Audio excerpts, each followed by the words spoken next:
Assalamu alaikum wa rahmatullahi ta'ala wa barakatuh. Aujourd'hui, je vais présenter le résumé du cours du noyau masse et l'énergie. Donc, la première partie. Donc, ce cours concerne le deuxième bac, sciences maths, sciences physiques et SVT. Donc, on va voir trois points essentiels. C'est l'équivalence entre la masse et l'énergie, les unités de masse et d'énergie les plus utilisées, et aussi l'énergie de liaison. Donc en commençant par l'équivalence masse-énergie, c'est la relation d'Einstein. En 1905, Albert Einstein postula l'équivalence entre la masse et l'énergie. Donc chaque particule, chaque particule ou bien chaque échantillon au repos possède une énergie appelée l'énergie de masse et notée E égale mc carré. Donc avec m, c'est l'énergie de la particule ou bien d'un échantillon contient du noyau en joules. M, c'est la masse de la particule en kilogrammes. C, c'est la célérité ou bien la vitesse de la lumière dans le vide, tel que C égale à peu près 3 10 puissance 8 mètres par seconde. Maintenant, les unités de masse et d'énergie. Donc, à l'échelle macroscopique, on a toujours utilisé des unités internationales pour la masse, par exemple, kilogramme, et l'énergie de joule, et aussi quelques unités de masse usuelles, comme gramme, par exemple. Mais à l'échelle microscopique et atomique, on utilise d'autres unités appelées l'unité de masse atomique et notée TUT-E. D'accord? Donc TUT-E, c'est l'unité de la masse atomique égale 1 sur 12, la masse de 12 grammes de carbone 12, qui est égale tel que 1 U, l'unité de la masse atomique, égale 1,66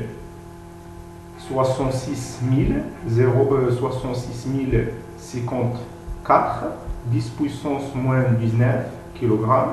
D'accord? Ici, c'est la relation de passage entre l'unité de masse atomique U, qui est le plus utilisée dans la physique nucléaire, et l'unité de masse internationale. Donc, dans l'énergie, c'est l'unité internationale le joule. Donc, à l'échelle atomique et nucléaire, on utilise l'électron-volt ou bien MeV, d'accord, méga électron-volt, tel que 1 électron-volt égale 1,602177 10 puissance moins 19 joules, c'est l'unité internationale. Donc, pour l'électron-volt, il y a de sous-multiples et du multiple. Donc, par exemple, milli-électron-volt, type MV égale 1 petit MV égale 10 puissance et millivolts égale 10 puissance moins 3 électron-volt. Et aussi, il y a du multiple comme kilo-électron-volt. 1 kilo-électron-volt égale 10 puissance 3 kilo-électron-volt. Et il y a aussi mégavolt, grand M, MEV. MEV égale 10 puissance 6 électron-volt.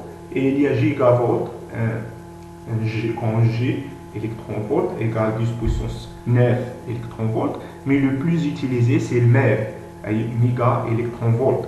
Notez, un grand MEV, c'est MeV. Donc, tel que un MeV égale 10 puissance 6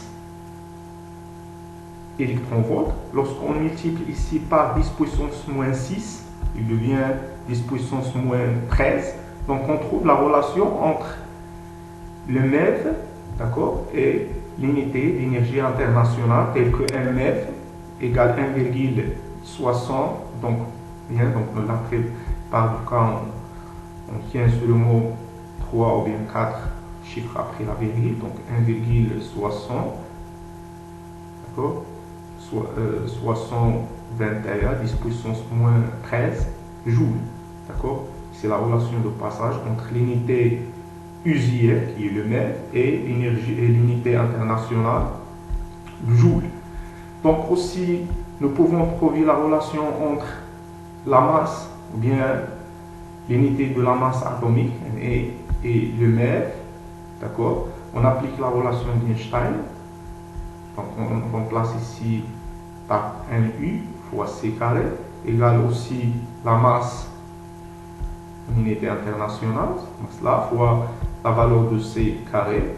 On trouve la relation suivante, donc la relation, donc U fois C égale 931,5 MeV. Ici C, on divise par C, on trouve U égale 931,5 MeV par C carré. Donc, cette relation elle est très très importante, surtout pour le calcul d'énergie, d'accord? Pour calculer l'énergie, soit l'énergie de liaison, soit le bilan énergétique, énergie libérée ou bien produit au cours des transformations nucléaires, on va voir après.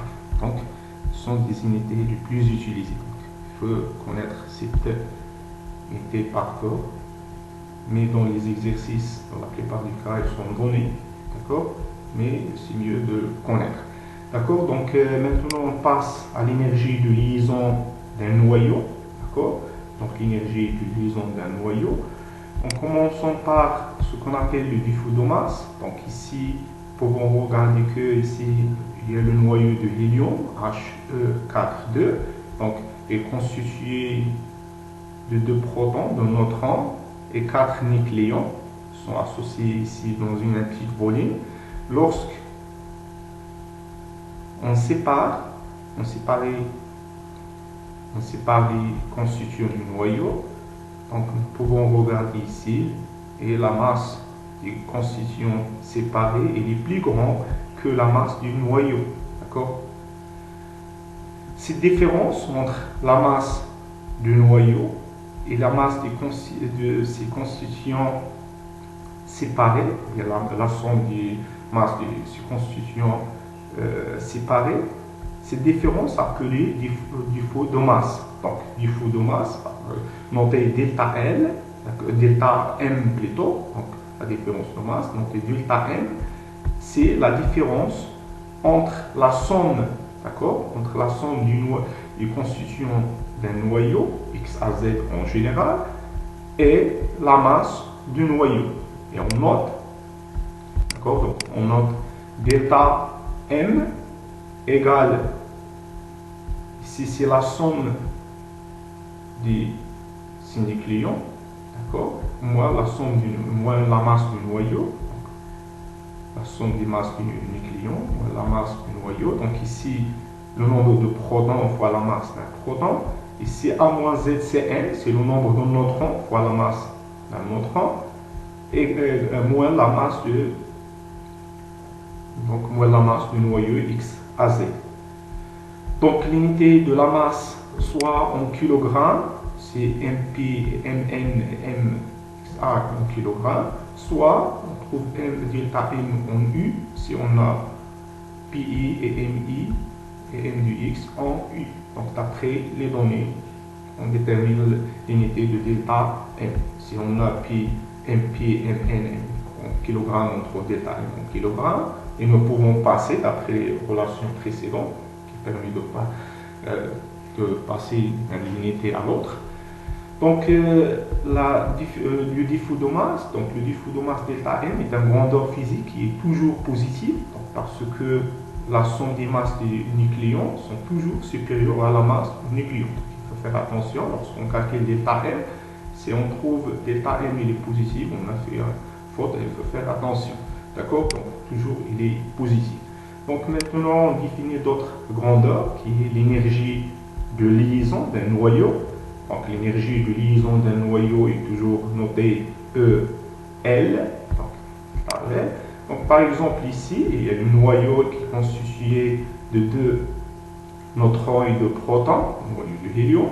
Donc pour séparer ces constituants, il faut fournir une énergie.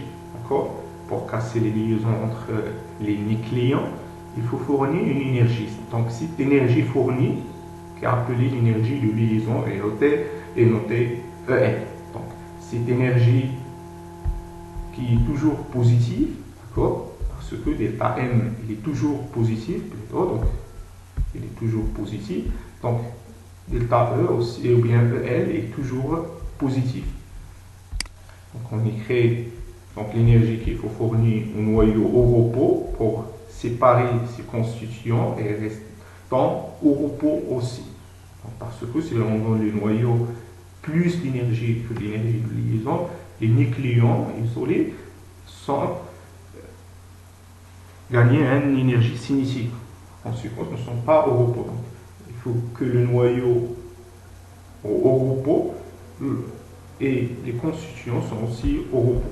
On note l'énergie de liaison, c'est EL égale delta M, le défaut de masse qui est positif, fois C carré qui est positif, donc il est toujours positif. Et le défaut de masse, on a déjà dit que égale la somme des masses du nucléon, donc Z fois MP plus N fois Mn moins M de XE fois tout fois C carré. Donc l'énergie de liaison, si soit en joule, l'unité internationale, c'est M, il est au kilogramme et on remplace C par sa valeur, soit il est en mètres, si on a delta E une U, l'unité de masse, on utilise la relation qui est très importante, donc I égale, donc on remplace M en U, on remplace par sa valeur, et on multiplie par, si I c'est 931,5, on remplace M par C carré. Par conséquent, on simplifie par C carré avec C carré, il reste la valeur de delta M et les mètres.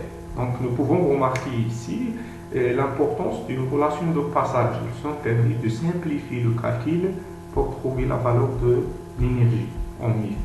Donc maintenant c'est la dernière paragraphe, donc l'énergie de liaison par nucléon, donc l'énergie de liaison par nucléon. Donc, d'après la définition, c'est l'énergie de liaison divisée par le nombre de nucléons. Donc, on note petit e, bien epsilon, égale l'énergie de liaison d'un noyau, x à z, sur le nombre de noyaux, sur le nombre de nucléons de ce noyau, c'est A. D'accord? Donc, A, c'est l'énergie de liaison d'un noyau. A, c'est le nombre de nucléons de ce noyau. Donc, par conséquent, l'unité de l'énergie de liaison par nucléon en mètres par nucléon, d'accord? Donc c'est l'énergie de liaison par nucléon permet de comparer la stabilité du noyau, d'accord? Donc à partir des valeurs. Donc si on a calculé par exemple l'énergie de liaison d'un atome qui est bien d'un noyau, lorsqu'il est plus grand, l'énergie que l'autre, donc on dit qu'il est plus stable. C'est-à-dire que plus que l'énergie de liaison est grande, plus que le noyau est plus stable. D'accord, donc c'est la fin de cette vidéo. J'espère qu'elle est très utile pour vous. N'oubliez pas de partager avec les amis. Au revoir pour la correction, pour la deuxième partie et la correction de quelques exercices aussi pour les contrôles continus et l'examen. Allez, à bientôt.